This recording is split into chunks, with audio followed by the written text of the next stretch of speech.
लो भाई, आ गया दिनेश पेप्सी पानी पूरी वाला। आइए आइए और पेप्सी पानी पूरी खाइए। पानी पूरी खाने का एक नया अंदाज। आइए आइए। दिनेश जैसे ही बाजार में अपना ठेला लाते हुए आवाज लगा रहा होता है तो पहले से ही वहाँ खड़े पानी पूरी वाले उसका मजाक उड़ाते हैं। पेप्सी पानी पूरी अब पानी पूरी में पेप्सी डालकर बेचेगा क्या ये आदमी है? अरे लोग तो ऐसी पानी पूरी चखते ही उल्टियाँ करने लगेंगे भैया। सही कह रहा है भोला तू। देखना तू 10 दिन भी नहीं टिकेगा यहाँ पे। सभी पानी पूरी वाले उसका मजाक उड़ा रहे थे, लेकिन ग्राहक उसकी तरफ हैरानी से देख रहे थे। अरे देख तो नेहा, कोई नया पानी पूरी वाला आया है। चल तो सही, इसकी पेप्सी वाली पानी पूरी चख कर आए, आखिर ये होती कैसी है। हाँ हाँ चल। अरे भैया जरा हमरे लिए एक एक प्लेट लगाना तो। वैसे कितने का एक प्लेट? जी सिर्फ 20 रुपए प्लेट। फिर जैसे ही काजल और नेहा उस पानी पूरी को अपने मुंह में रखती है, वो तो खुशी से पागल हो उठती है। अरे वाह वाह वाह वाह, इसका पेप्सी वाला पानी पूरी तो बड़ा ही कमाल का है रे। क्या स्वाद है, मजा ही आ गया। क्या लाजवाब मजेदार पानी पूरी है। अरे इसके आगे तो सबकी पानी पूरी फेल है। सुनो भाइयों बहनों, इस पेप्सी पानी पूरी वाले की पानी पूरी तो लाजवाब है। सब खाओ, दिल खोल कर खाओ, लेकिन भैया हमरे लिए पहले एक एक प्लेट और लगाओ। उन दोनों के इतना कहते ही दिनेश के ठेले के आसपास भीड़ लग जाती है। सभी उसकी पानी पूरी को चखने के लिए बेताब हो जाते हैं। भैया मेरे लिए जल्दी से एक प्लेट लगा दो भैया। अरे अभी तू ठहर भैया, है तू मेरे बाद आया था, पहले मैं खाऊंगा। हाँ भैया मेरा। अरे अरे सब्र करो भाई, सब्र करो। मेरी पेप्सी पानी पूरी तुम सबको मिलेगी, ठीक है? दिनेश की पेप्सी वाली पानी पूरी ने सब पर ऐसा जादू चलाया कि उसका धंधा जोरों से चल पड़ा। उस दिन के बाद वो जैसे ही ठेला लगाता उसकी कमाई शुरू हो जाती। अगर कुछ महीने ऐसे ही कमाई होती रही तो वो दिन दूर नहीं जब मेरे बंटू का इलाज हो जाएगा और वो पूरी तरह ठीक हो जाएगा। बंटू दिनेश का 7 साल का बेटा था और उसके दिल में छेद था। उसके ऑपरेशन के लिए डॉक्टर ने काफी खर्चा बताया था। दिनेश जब भी शाम को घर लौटता तो बंटू अक्सर उससे पूछता, पापा आपने मेरे इलाज के लिए पैसे जोड़ लिए क्या? अब कुछ ही महीनों की बात है बेटा, मैं जल्दी ही तेरे इलाज के लिए पैसे जोड़ लूंगा। ऊपर वाले की दुआ से अपना पेप्सी पानी पूरी का धंधा बहुत अच्छा चल रहा है। सच्ची पापा? फिर तो मैं भी आपके साथ खेल सकूंगा, दौड़ूंगा, भागूंगा और आप देखना फिर तो रेस में मैं ही फर्स्ट आऊंगा। दिनेश की बीवी संध्या जब भी अपने बेटे को ये कहते सुनती तो वो कहती, तू बिल्कुल भी परेशान मत हो बंटू, मैं रोज मंदिर जाकर तेरे ठीक होने के लिए भगवान से प्रार्थना करती हूँ। तू देखना भगवान तुझे बहुत जल्द ठीक कर देंगे। एक दिन दिनेश के ठेले पर हीरू नाम का अधेड़ उम्र का आदमी उसकी पानी पूरी चखने आता है। वो नशे में होता है, तभी उसकी नजर दिनेश के गले पर जाती है। किसी ने ठीक ही कहा था इसके बारे में, इसका गल्ला तो लबालब नोटों से भरा हुआ है भाई। हीरू एक ठग, शराबी और जुआरी किस्म का आदमी था। उसका काम ही लोगों को ये सब बुरी लत लगाना था। दिनेश के भरे गले को देखने के बाद हीरू उससे कहता है, अरे सुना है कि तेरे बेटे को कोई बड़ी बीमारी है अभी, है? और उसके इलाज के लिए तुझे लाखों चाहिए? हाँ भाई सही सुना है, मुझे मेरे बेटे के इलाज के लिए कई सारे पैसों की जरूरत है। तो तुझे क्या लगता है इस ठेले से तू लाखों रुपए कम समय में कमा पाएगा? इसके लिए तो तुझे कई साल लग जाएंगे। हाँ लेकिन इसके अलावा मैं और कर भी क्या सकता हूँ भाई?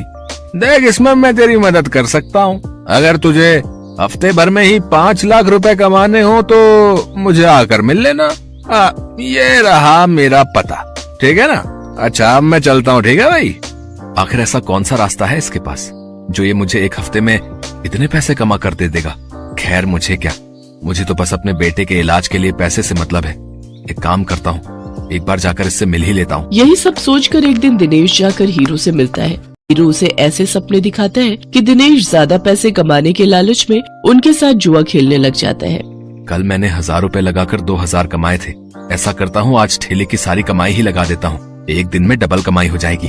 धीरे धीरे दिनेश को जुए के साथ साथ शराब की लत भी लग जाती है। शराब की लत उसे ऐसी लगती है कि उसका अपने काम में मन ही नहीं लगता और वो ठेले पर खड़ा होकर भी शराब के नशे में डोलता रहता है। भैया एक प्लेट लगाना तो। अरे लगता है इस आदमी ने तो शराब पी रखी है। चलो चलो हमें नहीं खानी इसकी पानी पूरी, चलो दूसरी वाली पानी पूरी खाने चलते हैं। धीरे धीरे दिनेश के सभी ग्राहक कट जाते हैं और वो सभी दूसरे पानी पूरी वालों के पास जाकर पानी पूरी खाते हैं। ये देख भोला और राजू बहुत खुश होते हैं। देखा भोला, अपनी चाल कामयाब हो गई ना। बिल्कुल सरकार, अब देखना उसकी पानी पूरी की तरफ तो कोई देखेगा भी नहीं, सब अपनी ही पानी पूरी खाएंगे। कुछ दिन ऐसे ही बीतते जाते हैं। अपने धंधे को मंदा देख दिनेश शराब और जुए की लत में और डूब जाता है और उसका बचा खुचा धंधा भी चौपट हो जाता है। ये सब देख संध्या और बंटू बहुत दुखी होते हैं। फिर बंटू अपनी माँ से कहता है, माँ, अब तो मैं कभी भी ठीक नहीं हो पाऊंगा ना। पापा तो अब सारे पैसे शराब और जुए में ही उड़ा देते हैं। तू परेशान मत हो मेरे लाल, बस ऊपर वाले पर भरोसा रख, एक दिन सब कुछ ठीक हो जाएगा। सारा दिन नशे में धुत रहने और धंधा चौपट होने के कारण दिनेश के घर में खाने पीने के भी लाले पड़ जाते हैं। माँ, अब तो घर में खाने के लिए भी कुछ नहीं बचा। अब तो लगता है भूख से ही हम सब मर जाएंगे। ऐसा नहीं कहते मेरे बच्चे, सुख दुख तो जीवन का हिस्सा है। आज बुरा वक्त आया है, कल अच्छा वक्त भी आएगा। ऐसे ही कुछ समय और बीत जाता है। फिर एक दिन उस बाजार में एक आदमी आता है जो सबको पर्चे बांट रहा होता है। तभी वो दिनेश के ठेले पर आता है। अरे सुनो भाई, पेप्सी पानीपुरी वाले, हमारे सेठ मंगल राम चाट भंडार वाले की तरफ से एक प्रतियोगिता होने जा रही है, जिसमें सभी चाट वालों के बीच कंपटीशन होगा। जो भी इस प्रतियोगिता को जीतेगा उसे पूरे 5 लाख इनाम और साथ ही हमारे मशहूर मंगल राम चाट भंडार वाले बाजार में एक स्टॉल भी लगाने को मिलेगा। मंगल राम चाट भंडार बाजार, वहाँ तो बड़े बड़े लोग आते हैं चाट खाने के लिए। अरे तभी तो कह रहा हूँ, अगर जीत गए तो रोज की अच्छी खासी कमाई होगी और 5 लाख मिलेंगे वो अलग। मंगल राम चाट भंडार कोई ऐसी वैसी जगह नहीं थी, बल्कि शहर का फेमस चाट बाजार था, जहाँ शहर के बड़े बड़े लोग चाट खाने आते थे और कई टूरिस्ट भी वहाँ आते थे। उस बाजार में चाट लगाने वालों की अच्छी खासी कमाई होती थी। लेकिन ये सब बातें जानते हुए भी दिनेश उस प्रतियोगिता में कोई खास दिलचस्पी नहीं दिखाता। मंगल चाट भंडार है तो मुझे क्या, मैं जहाँ हूँ वहीं ठीक हूँ, मुझे इन सब से कोई फर्क नहीं पड़ता। उधर भोला और राजू उस कंपटीशन के बारे में सुनकर आपस में कहते हैं, सुन भोला, इस कंपटीशन को तू जीते या मैं, मुझे कोई फर्क नहीं पड़ता, बस कोई और नहीं जीतना चाहिए। हाँ भाई, बस एक उस दिनेश का ही डर था, लेकिन वो तो हमारी कृपा से फेल हो चुका है, तो अब हम दोनों के अलावा उस कंपटीशन को कोई जीत ही नहीं सकता। अगले दिन हीरो भोला और राजू से मिलने आता है। क्यों भाई, मान गए ना मुझे? आखिर मैंने शराब और जुए की लत लगाकर उस दिनेश के धंधे को चौपट कर ही दिया भैया है। तुम्हारे एक बार कहने से ही तुम्हारे दुश्मन को कैसे ढेर कर दिया मैंने। अगर वो ढेर नहीं होता तो हमारा धंधा आबाद कैसे होता भाई? उसकी पेप्सी पानीपुरी ने तो हम लोगों का धंधा ही चौपट कर दिया था भाई। तभी उनकी ये सारी बातें दिनेश सुन लेता है और अपने किए पर उसको बहुत पछतावा होता है। मैं भी कितना बेवकूफ था जो इन पाखंडियों के झांसे में फंस गया और बर्बाद हो गया, लेकिन अभी भी कुछ नहीं बिगड़ा है। मैं इन सबको मजा चखाऊंगा, मैं इस प्रतियोगिता में हिस्सा जरूर लूंगा। यही बात मन में ठाने दिनेश उस चाट प्रतियोगिता में हिस्सा लेता है और अपनी पेप्सी वाली पानीपुरी की रेसिपी से इस कॉन्टेस्ट को जीत लेता है, जिससे उसे 5 लाख का इनाम मिल जाता है। साथ ही मंगल चाट भंडार में स्टॉल लगाने के लिए जगह भी। इनाम से मिले पैसों से वो अपने बेटे का इलाज करवाता है। बंटू पूरी तरह से ठीक हो जाता है और वो भी दूसरे बच्चों की तरह खेल कूद करने लगता है। दिनेश की पेप्सी पानीपुरी अब मंगल राम चाट भंडार की जान बन गई थी। उस बाजार में जो भी ग्राहक आता वो उसकी पानीपुरी चखे बिना वापस नहीं जाता। उसकी तरक्की देख राजू, भोला और हीरो को अपनी करनी पर बड़ा पछतावा होता है। भदनपुर शहर से कुछ ही दूर दीनानगर नाम का एक गांव था। उस गांव में मोहन नाम का एक ग्वाला रहता था, जो हर सुबह शहर दूध बेचने जाया करता था। मोहन, तुम बहुत अच्छा दूध बेचते हो, एकदम ताजा। जहाँ शहर में तो सब माल नकली है, दूध में पाउडर मिलाते हैं, एक तुम ही हो जो शुद्ध दूध देते हो मोहन। जी साहब, मैं तो एक छोटा सा ग्वाला हूँ और ईमानदारी का ही व्यापार करता हूँ, उसी का खाता हूँ। भदनपुर में केवल एक ही डेयरी थी, बजरंग डेयरी, लेकिन वह मिलावटी और अशुद्ध दूध देता था। मगर कोई और चारा ना होने के कारण लोगों को उसी का दूध, दही, पनीर व अन्य दूध से बने सामान खरीदना पड़ता। अरे बजरंग भैया, जरा 1 किलो दूध तो देना। बजरंग ने एक पैकेट निकालकर औरत को थमा दिया। अरे इसका वजन तो करो, और कल का दूध तो उबालते ही आधा हो गया था।